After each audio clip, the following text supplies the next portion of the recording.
everybody, it's Anna. So, welcome to my series in which I'm connecting the themes of Advent with the first four steps of the major arcana. Last week, we had the first Sunday of Advent, and that theme was hope, and I connected it to the work of the magician. This is the second Sunday of Advent, and the theme is peace, and we're looking at the high priestess because she is the second step in the major arcana, right? So when I think of the word peace or the definition of peace, I connect it to the idea of shalom, which means in my understanding, it means being in right relationship. That means there is harmony. There's hospitality to relationship around us. And the way I read that really is there's non-resistance. So resistance is where the mind doesn't agree to what's in front of it. Right? It sees something or somebody it doesn't like, and it decides that's not okay. I'm not going to agree to that. I'm going to fight with that, take issue with that. I'm going to push against that, which is resistance, which is the cause of suffering, right?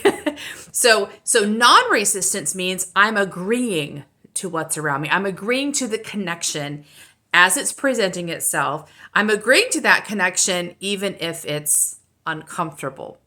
And I think to me, that's the key is actually agreeing that sometimes connection is comfortable, sometimes it's uncomfortable, but my being in right relationship with it means I agree to however that connection comes to me.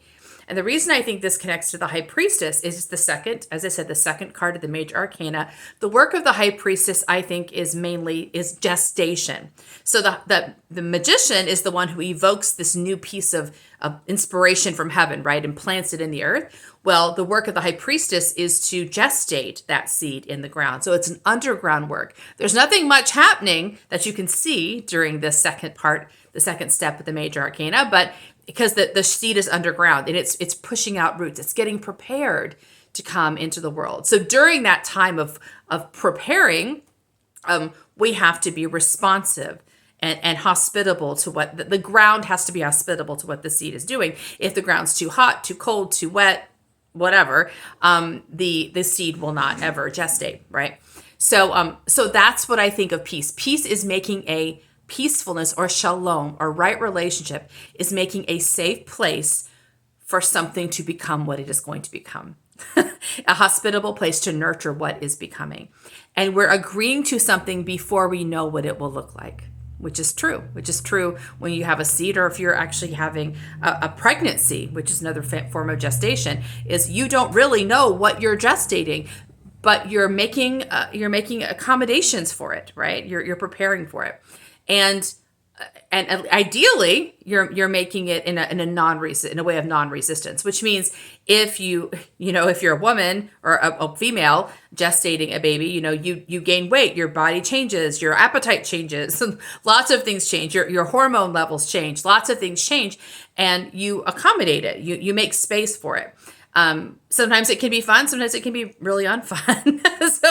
But the idea is that you're trying to be at peace with it, regardless of the level of comfort or discomfort. So the reason this really struck me this week is I had a conversation with my parents earlier in the week, and I try to avoid certain conversations with my parents because they are more traditional. They have a traditional Christian theology, and mine is non-traditional. I'm not even sure you would call it Christian at this point. Other people would not call it Christian, probably. But my teachings are founded on an understanding of the Christ. Okay, so I try not to discuss theology with some people, because I feel like it's disturbing to them because they have a very clear sort of structure of how things are supposed to be, and I don't abide by that structure. So I know it causes people distress, so I avoid it. But this is what happened. They kind of asked me questions. I kept trying to warn them that they didn't want to hear what I had to say. They kept asking. So we had this conversation, and at the end of it, we were in different places. It was not a contentious conversation. It wasn't problematic. We didn't get angry. Nothing bad happened. But at the end of it, I was very disturbed. I could feel there was a disturbed feeling inside of me. And for several days, I was trying to figure out, why am I so disturbed? My mind kept working on it, right? Kept working on this problem that it was perceiving. And it took me a while to, I tried to put it aside. I said, well, it's no big deal.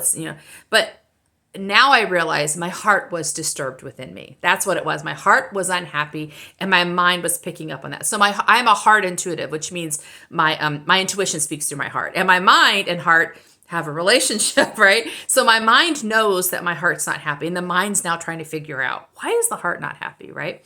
So this morning I was thinking, okay, let's figure out what I don't like about that. And what I didn't like, what it kept coming back to was there's no way we can have relationship because we are so different. Like these perspectives are so different and we function from such different places that it's almost like I'm an alien to my parents. So that's what my mind's working on, which actually is disturbing to my heart. So the mind goes, okay, is that true? Are we actually aliens? Are we so functionally different we have no overlap? So my mind first goes, well, they act in fear and I act in faith. Those are functionally different systems. And then I said, well, is that true? Like, is it true that I have no fear? Is it true that they have no faith? Of course not. That's ridiculous. All humans have both.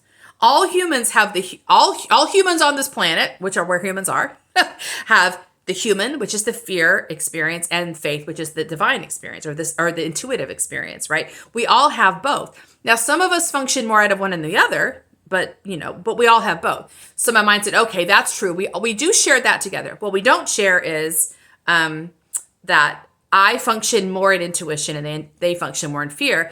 And my mind, this is where I got caught. The mind said, and intuition is better than fear. See, the mind's going to do that, right? You have to be careful with your mind because if you do something for long enough, the mind will create a pattern and will now attach judgment or value to it, right?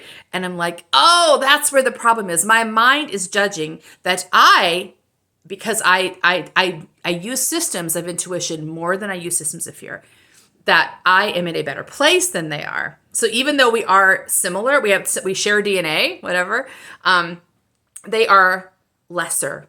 They're choosing a lesser path. How about that? And so then I had to challenge my mind again because I really try to train my mind. And it does this, but I have to catch it, right? That we're not evaluating. It's not good or bad. It's really functional, right? So these two systems, there's a system that kind of moves in faith and a system that moves in fear, but let's leave a different word because fear has a bad connotation. I'm going to say the human. There's the human and the intuition, right? The human is the part of us that is functioning on the planet, and the human is where we get sick, and where we do experience scarcity and we experience fear because the planet is unsafe. We live on a planet that's unsafe, and the human is aware of the lack of confidence and safety in the physical world. That's one part of us. The other part of us is the intuition. And the intuition is the part of us, as I said last week with Hope, that aspires to new things, that creates new things, right? It sees something before it exists and pulls it onto the planet and makes it happen. So these are two different systems. One is more of a human-based system, which is about surviving the planet, which is also where you get compassion for others, right? If I feel fear and you feel fear, we both know what that means. If I'm in a position where I have resources and you don't, I'm going to feel inspired by your fear and have compassion. So all of the humanness, all that human compassion comes from the human who understands what it means to be scared, right? There's a beauty to that, right? There's a function to humanness.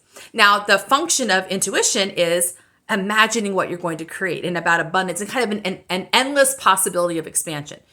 So if you are here to be a creator, you are going to tend to want to develop tools of intuition because that's what creators need, right? Unless you're replicating what someone else has already done, which is not quite creating, it's replication, right? You are here to bring new stuff on the planet. Primarily, you're going to be needing systems of intuition, a system of intuition to help you manage that. And if you were here, for example, to respond to the needs of the poor or to be compassionate, to be a caretaker, you need systems of humanness, right? Because that's going to keep you connected to your calling. But all of us need connection to all of it, right? There's something you're going to use more than others, but I need to stay human if I'm going to be really effective in my intuition. People who are human need to stay connected to their intuition because they have to be connected to a bigger picture than just this picture. Otherwise, they get burnt out. So I challenged my mind to change its systems of valuation, which is, well, intuition's better than the human, right? and say, no, they belong together in the same body.